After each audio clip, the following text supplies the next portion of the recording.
पतित पावन यात्रा तत्र भक्त कवि स्वामी भद्रेशदास महोदय भगवन्तं श्री जगन्नाथं स्तौति।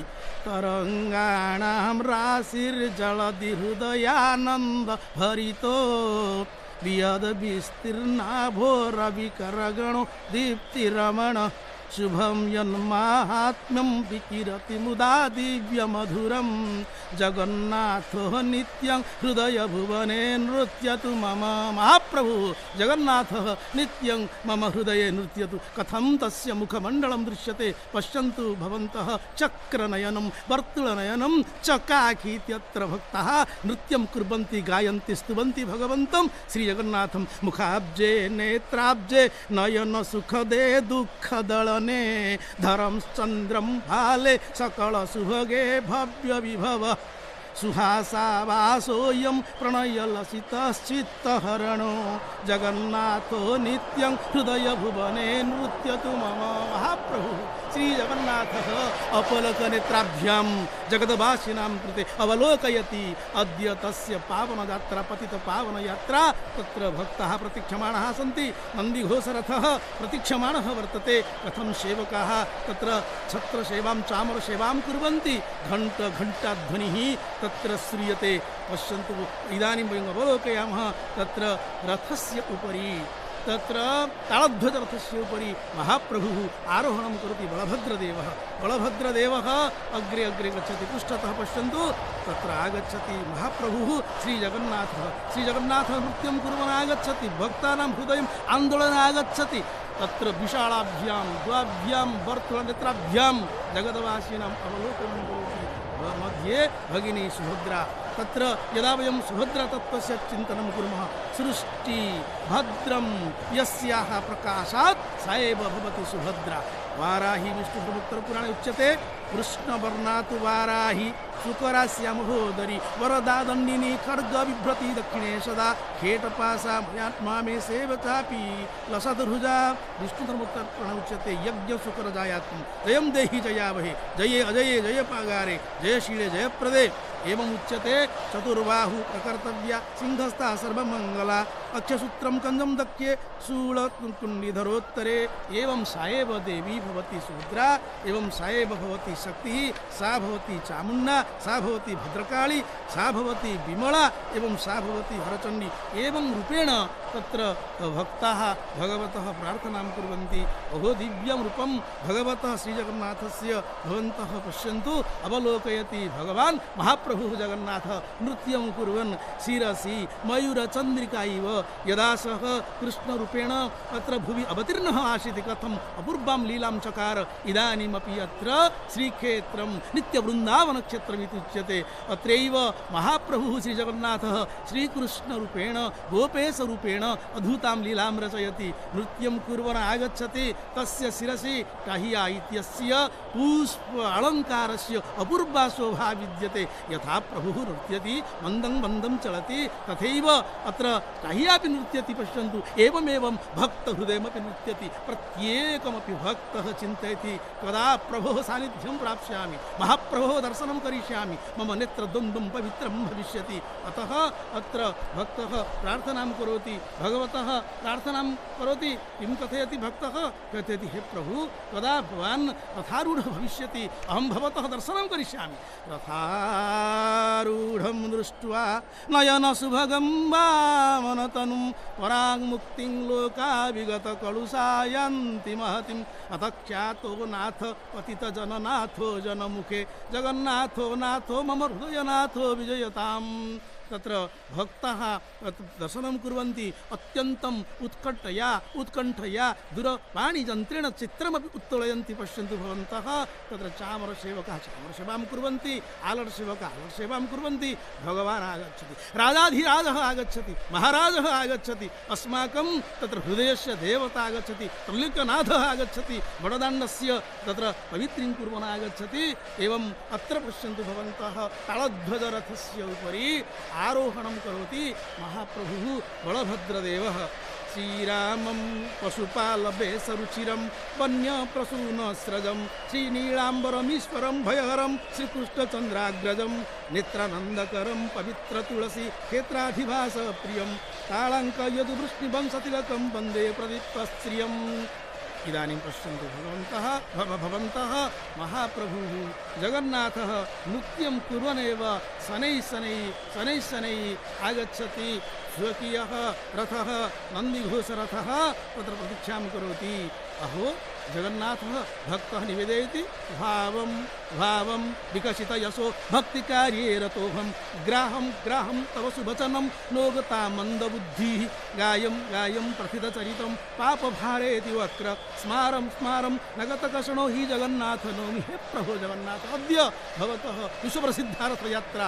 अस्यां यात्रायाम् अहं पापसम्भवः भवतः चरणकमलतले मम भक्तितत्त्वं निवेदयामि। वादं तव गुणततिं लोभकार्येति शक्तः पायं भजननिकरं दुःखसिन्धौ निमग्नः ध्यायं त्रिभुवनपते दुष्टसङ्घे विलीन स्मारं नगतकषणो हि जगन्नाथ नौमि। हे प्रभु, अद्य भवतः पतितपावनयात्रा। अहं कस्ति पतितः, मम पतितस्य उद्धारं कुरु त्वम्। अतः भक्तः भगवतः चरणकमलतले एवं निवेदयति। एवं च कथयति कविः स्नायं विमलसलिले तीर्थसङ्घाततीरे त्यागं सदनविषयं सेवनेतेति मग्नः गामं सुरपुरचयं रोगपीडाति दुःखी स्मारं नगतकषणो हे जगन्नाथ नौमि। हे प्रभो, तव चरणकमलतले अहं नौमि, मम रक्षणं कुरु, त्वं तु जगद्रक्षकः। हे प्रभो, अद्य भक्तानां रक्षणाय पतितजनानाम् उद्धरणाय वडदाण्डं प्रति त्वं समागतः असि। अतः श्रीमन्दिरात् बहिः आगतः असि। ये जनाः श्रीमन्दिरस्य अन्तः गन्तुं न अर्हन्ति, येषाम् अधिकारः नास्ति, तेषां कृते पतितानाम् अवहेलितानां जनानां कृते भवान् समागतः अस्ति। भवान् भक्तबन्धुः, भवान् दीनजनबन्धुः। अतः दीनजनस्य आर्तस्य भक्तस्य मम आर्तनिवेदनं त्वं शृणु, मम रक्षणं कुरु। हे प्रभु, इदानीं पश्यन्तु भवन्तः तत्रैव नन्दिघोषरथः प्रतिज्ञां करोति। नन्दिघोषरथं प्रति कदा प्रभुः आगमिष्यति। अतः कविः अहं यत्किमपि अत्र संस्कृतगीतं गायामि, हे श्रोतारः भवन्तः एतत् मनसि धारयन्तु। शुद्धं संस्कृतपद्यमेतत् वाणिरत्न पण्डितगदाधरदास लिखति। कथं संस्कृतभाषा मातृभाषाणां भारतीयभाषाणां जननी अस्ति इयं संस्कृतभाषा। अतः संस्कृतेन यत्किमपि उच्यते मातृभाषावत् अस्माकम् अनुभवः भवति। रथयात्रायां भगवतः कृते अस्माभिः संस्कृतभाषया देवभाषया भक्तिनिवेदनं विधीयते। इयं भवति अस्माकम् उत्कलीया अस्मिता, ओडिया अस्मिता इति वयं वक्तुं शक्नुमः। अस्माकं पद्यरचनापरम्परा, अस्माकं काव्यरचनापरम्परा कथं संस्कृतरचनायामपि प्रतिफलिता वर्तते, ओडिया भाषायाः प्रभावः वर्तते। कथं दृश्यते प्रशस्त सुसज्जित राजपथ प्रतीक्षते सुशोभित नन्दिघोषरथ समागमिष्यति भक्त जनमनो विनोदाय प्रभु जगन्नाथ। शङ्कराभरणस्वरेण इदं गीतं रचितं वर्तते। कथं तत्र नन्दिघोषरथः प्रतीक्षां करोति, बडदाण्डः प्रतीक्षां करोति, भक्ताः प्रतीक्षां कुर्वन्ति। महाप्रभुः जगन्नाथः शनैः नृत्यं कुर्वन् रथारोहणं करिष्यति। एवं च तस्य चक्रनयनस्य दर्शनेन अस्माकं जीवनं धन्यं भविष्यति। तत्र भगवती देवी सुभद्रा, तत्र सुभद्रा दर्पदलनरथस्य आरोहणार्थं प्रयत्नं करोति। भक्ताः तत्र दैतापतिसेवकाः कथं भुजाभ्यां स्वहस्ताभ्याम् अत्यन्तं यत्नपूर्वकं दृढतया देव्याः धारणं कुर्वन्ति। यथा कदाचित् अस्माकं त्रुटिः न भवतु, भगवती जगज्जननी सुरक्षिता भवतु। सा जगज्जननी सुरक्षिता भूत्वा दर्पदलनरथस्य आरोहणं कुर्वन्तु इति तत्र भक्ताः तत्र चेष्टां कुर्वन्ति। अत्र पश्यन्तु, भक्तजनसिन्धुमध्ये अयं महाप्रभुः जगन्नाथः अपलकनयनः सन् पश्यति, ऊर्ध्वमुखः सन् पश्यति। तस्य शिरसि अत्यन्तम् अलङ्करणपूर्वकं टाहिया नृत्यं करोति मयूरचन्द्रिका इव। भवन्तः पश्यन्ति, वामपार्श्वे एकं चित्रम् अद्भुतं चित्रं पश्यन्ति, दक्षिणपार्श्वे अद्भुतं चित्रं भवन्तः पश्यन्ति। आहा, भगवती जगज्जननी देवी सुभद्रिके जय जय महादेवी प्रसीद भवतारिणी सुराणाम् आश्रितरता जय सन्तुष्टिकारिणी। हे भगवती देवी सुभद्रिके कार्यकार्यं स्वरूपाणां कारणानां च कारणं धारणां धार्यमाणानां त्वमादिं प्रणमाम्यहं। हे आदिमात, हे आदिदेवी, अहं तव कृते मम प्रणामनिवेदनं करोमि। अद्भुतं दृश्यं भवन्तः पश्यन्तु। अयं संसारः मधुमयः, अयं संसारः मङ्गलमयः, अयं संसारः सुन्दरमयः अस्ति इति अस्माकं कृते काह्या प्रदर्शयति। अस्तु, इदानीं वयं तत्र आङ्ग्लभाषया एव धाराविवरणीं श्रोष्यामः। महाप्रभुः जगन्नाथः सर्वत्र मुखं तत्र घूर्णयन् पश्यति। मम भक्ताः ये खलु अत्र बडदण्डे समवेताः, अहं भवतां सर्वेषां दर्शनेन अद्य धन्यः अस्मि। धन्यायं भारतीया परम्परा, धन्यायं श्रीजगन्नाथसंस्कृति, धन्यः वयमद्य दूरदर्शनमाध्यमेन भगवतः श्रीजगन्नाथस्य अपूर्वायाः रथयात्रायाः विश्वप्रसिद्धायाः अवलोकनं कुर्मः। जनसमुद्रः वर्तते बडदाण्डे। भवन्तः पश्यन्तु, बडदाण्डः जनसमुद्रः एव दृश्यते। रथाः प्रतिज्ञर्ताः सन्ति। महाप्रभुः जगन्नाथः नृत्यं कुर्वन् आगच्छति। जयता जगन्नाथः, जयता जगन्नाथः, जयता जगन्नाथः। तव दर्शनेन मम जीवनं धन्यं प्रभो, मम जीवनं धन्यं प्रभो, मम जीवनं धन्यं प्रभो।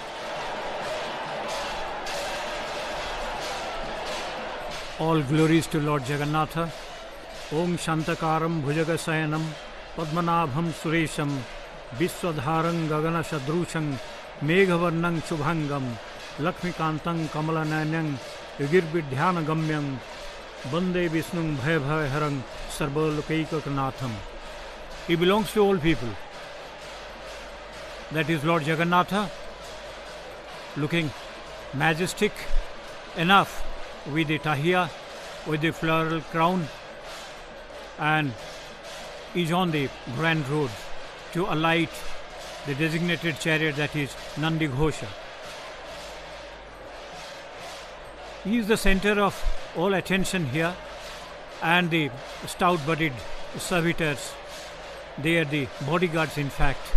They are jostling with each other just to lift the body of Lord Jagannatha, because he is so huge and it's not very easy to lift him. So that is why he is dragged, he is pulled, and he is pushed also in such a way, because that is the movement that is called Pohandi.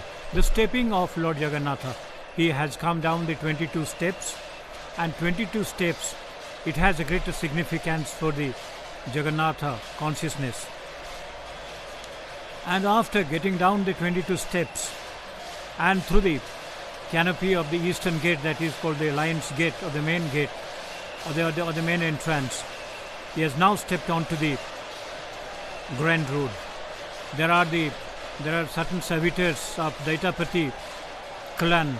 They are moving two sticks are there, that is called Gauriken, because that is the way they control the movement, they control the progression of the Lord, the stepping down